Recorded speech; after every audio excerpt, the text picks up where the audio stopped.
antreu, doriți? Da. Da? Deci luați și antreu, cald sau rece?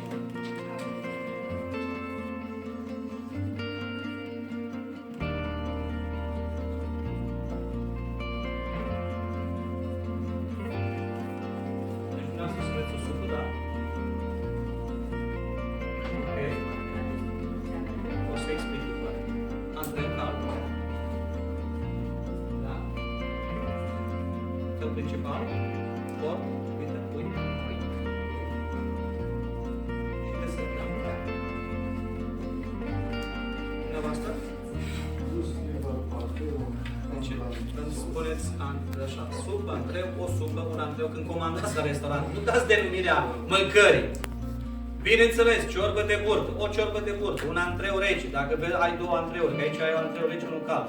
Ca să încerci să spui cum se cheamă produsul, s-ar putea să nu pot să explic, dar spui un antreu, așa, deci luați și o supă din asta, da? Deci luați supa de ciuperci și dumneavoastră supă cremă de brocoli, da?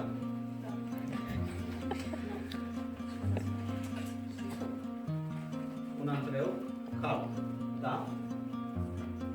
Fel principal, pește, pui, porc, mică, porc, seara asta.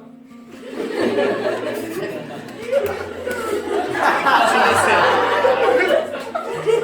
Deci, așa, închideți meniu, le-am făcut așa la modul mai fain, știi?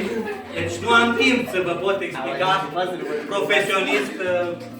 Deci, aici, mod ca să trec de la una la alta și modul de a lua recomenzi ce face ospătarul, da? Avem niște abrevieri. Avem doi clienți. Unul, am făcut cerc, ce înseamnă că e doamnă, da? Pot să am până la 8 și voi face unde sunt doamne cerc, da? Dacă sunt copii? Dacă sunt copii, un kinder, un C. Deci sunt abrevieri care le folosim noi, da? Și știu că am supă, appetizer, main course și desert. Supă, antreu, fel principal, o să scriu FP și desert, da? Eu dacă mi le fac toate așa aici, ăsta m-a pus aici, niciodată nu mă dă nimeni pe spate. Eu știu ce are masa 2. Masa 2, știu ce are, da? Masa 10, asta e masa 10, da? Și atunci așa, avem, ei cam au luat tot. Două ciorbe, da? Ciorbă de burtă, ciorbă de ciuperci. Un antreu cald, unul rece.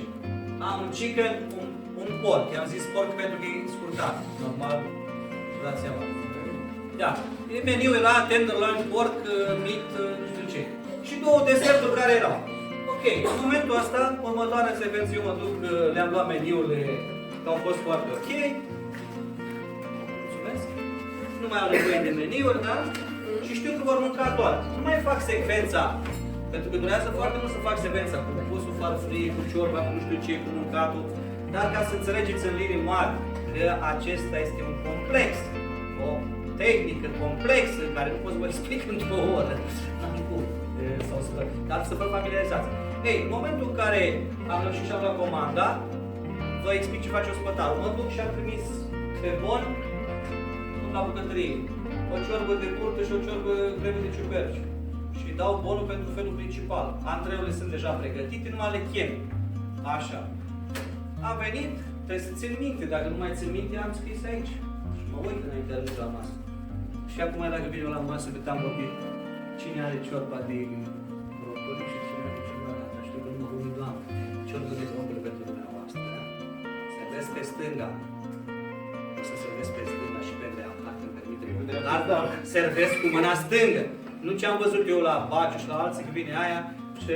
Unde-s două farfurii? Da. Hai ca să facem și secvența, că avem ancă. Ca să avem și ancă. Ca să dea bine de pe lucrare acolo.